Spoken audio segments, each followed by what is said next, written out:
Mitch McConnell wants to Mitch McConnell wants to let corporations kill you without consequences. Check it out. Subscribe to our channel, share with your friends and family, and let Congress know that you want a stimulus check. From CNN that says, breaking news, in final bid for victory, Trump changes name to Joe Biden. Really? No, I get it. It's a spoof, but it's hysterical. Anyway, we've got a lot going on today. Our entire second hour is going to be Professor Ruth Ben-Ghiat, who is an authority on authoritarians and has written numerous books on the topic. And we're going to do an hour-long deep dive into autocracy versus democracy, among other things. I think you're going to find it absolutely fascinating. And in our third hour, Mark Ruffalo has executive produced a new movie, The Invisible Hand, and the producers are going to be with us of that movie, Melissa Troutman and Joshua Boaz Probanek, to talk about that and how it works and what it's all about and what are the rights of nature. It's really a remarkable movie and or documentary. So we'll get into all of that. And there's a bunch of stuff in the news, and let me lay out a few things for you, and then we can talk about it at 202-808-9925. So, first of all, I think probably the most underreported story since May has been Mitch McConnell trying to block first the HEROES Act, and then, the Democrats came back and said, okay, $3 trillion is too much for you. How about $2 trillion? And there was another piece of legislation. I'm not sure it ever had a name, but it was like the, how's this act? And he has refused to even allow either of these pieces of legislation to even be discussed on the floor of the Senate. And, now we're talking about maybe there's a compromise that we can blah, blah, blah, blah.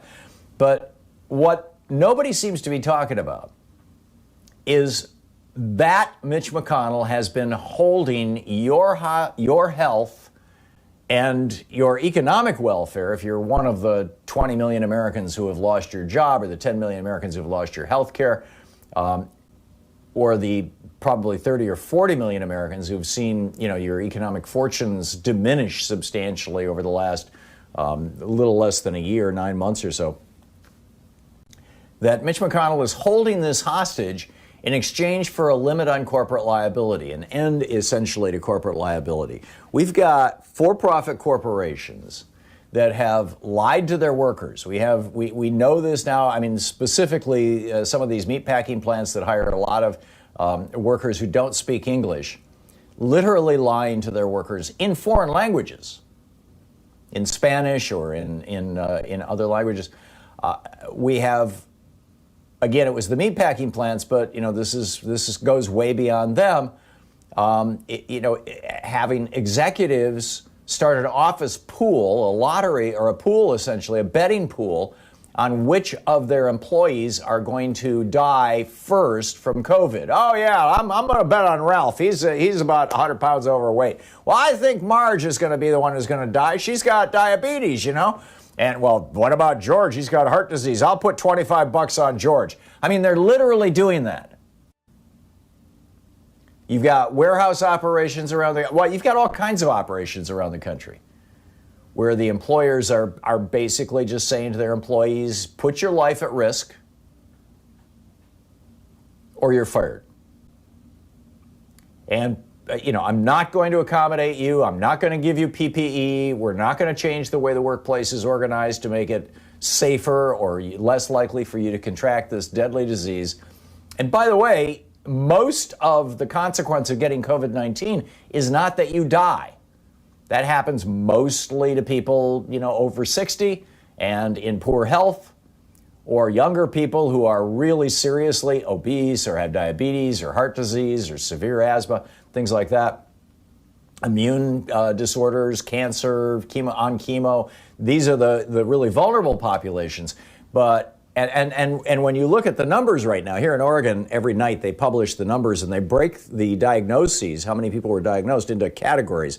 0 to 20 years old, 20 to 30 years old, 30 to 40 years old, 40 to 50 years old, like that. And what I'm seeing here in Oregon is between 20 and 40. Those 2 decades, those 2 10-year slices are the ones that are exploding. And these are the people who are getting strokes, who are having permanent heart damage, who are experiencing kidney failure, and they're going to be on dialysis for the rest of their lives, who are experiencing dementia that in all probability will never go away, who are getting chronic fatigue syndrome that may well be with them for the rest of their lives. And it's not a small percentage. It's not the 1 or 2% of the people who are dying, or maybe as much as 4 or 5% if you're looking at the whole population, although that's dropped somewhat, with better understanding that we can use steroids and things like that. So maybe it's down to 2 or 3%, but it's not that. We're talking, 80%. This was a study that was done at the University of California on a sports team. 80% of the people of the athletes who got this have permanent heart damage now. It's breathtaking.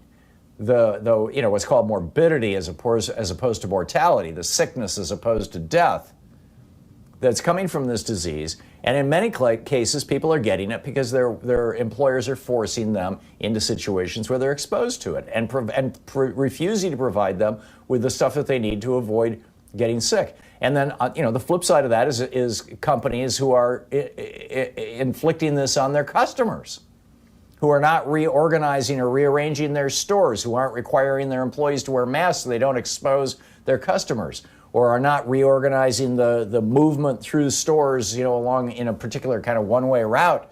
So as a result, people are passing each other with a foot or so of clearance and spreading the virus from customer to customer.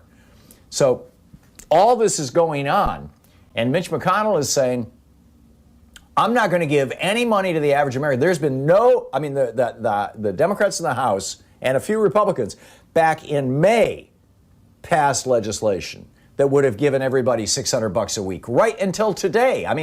In fact, it extends into next year. And that would have funded state and local governments. Mitch McConnell is cutting off funds to police and fire departments. And this has been going on since May. The money is running out now. Well, the money ran out back, 3 months ago for unemployed people. And all the protections and eviction protections and it all ends at the end of this year, which is 2 weeks away, more or less. And what does McConnell want in exchange for allowing Americans to lift their heads a little bit above water and take a gasp of financial air?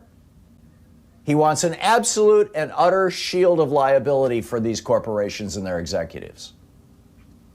And this is just the beginning, by the way, because once he gets this for COVID, all it'll take is a little tweak of the law to extend that to everything, which the Republicans are going to be pushing through the next time they have the ability. So why isn't this the top story in the media? In the corporate media? Could it be that those are the same corporations who would just assume they don't get sued by their employees? Just let that sink in for a minute. It is absolutely time to raise hell, to call this out. Yeah, I get it that they're splitting now.